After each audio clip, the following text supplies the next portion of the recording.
Making your own fabric mask is easy. It's a fun project. You can choose your favorite fabrics. You can make masks for your family and friends. Let's get started.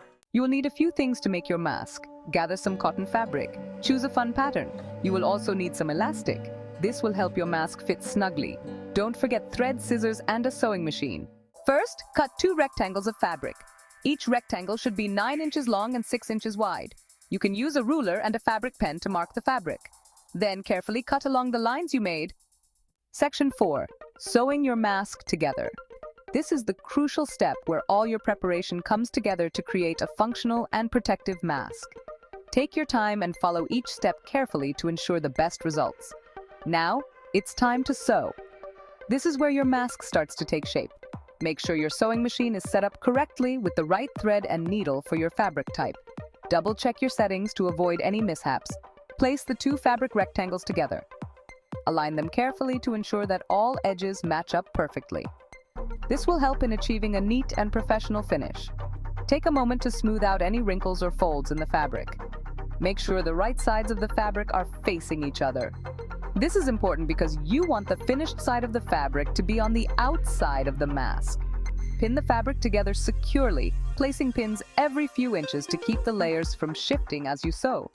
Sew around the edges of the mask. Start at one corner and sew a straight line along the edge, maintaining a consistent seam allowance. This will ensure that your mask has a uniform shape and size. Take your time and sew slowly to avoid any mistakes. Leave a small opening on one side. This gap will be used to turn the mask right side out.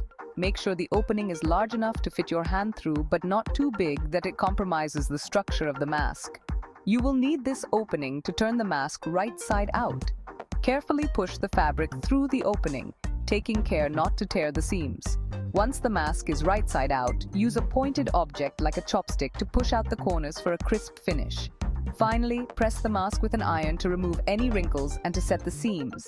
Your mask is now ready for the next steps, which include adding the ear loops or ties and any additional features you may want. Section 5. Adding ear loops. In this section, we will guide you through the process of adding ear loops to your fabric mask, ensuring a comfortable and secure fit. First, turn the mask right side out. This step is crucial as it prepares the mask for the addition of the ear loops, making sure the seams are hidden inside and the outer fabric is smooth and ready for the next steps. Now, cut 2 pieces of elastic. The type of elastic you choose can vary, but it's important to select one that is soft and stretchy to ensure comfort when worn for extended periods. Each piece should be about 7 inches long. This length is generally suitable for most adults, but you can adjust the length if you are making the mask for a child or someone with a smaller face. Thread 1 piece of elastic through the opening on each side of the mask. Using a safety pin can make this process easier, as it helps guide the elastic through the fabric channel without bunching or twisting.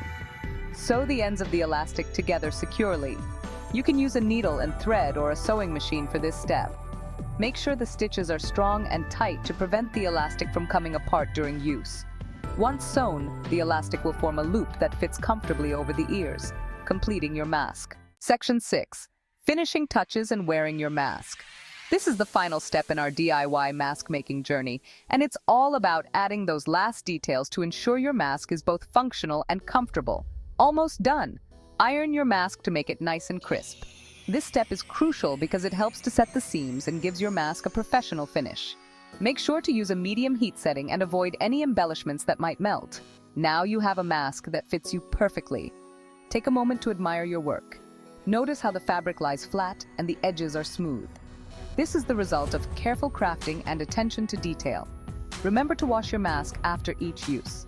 This is important for maintaining hygiene and ensuring the mask remains effective. Use warm water and mild detergent and let it air dry completely before wearing it again. Wear your mask to protect yourself and others. A well-made mask can help reduce the spread of germs and keep you safe in public spaces. Make sure it covers both your nose and mouth snugly, and avoid touching the front of the mask while wearing it. Congratulations on completing your DIY mask.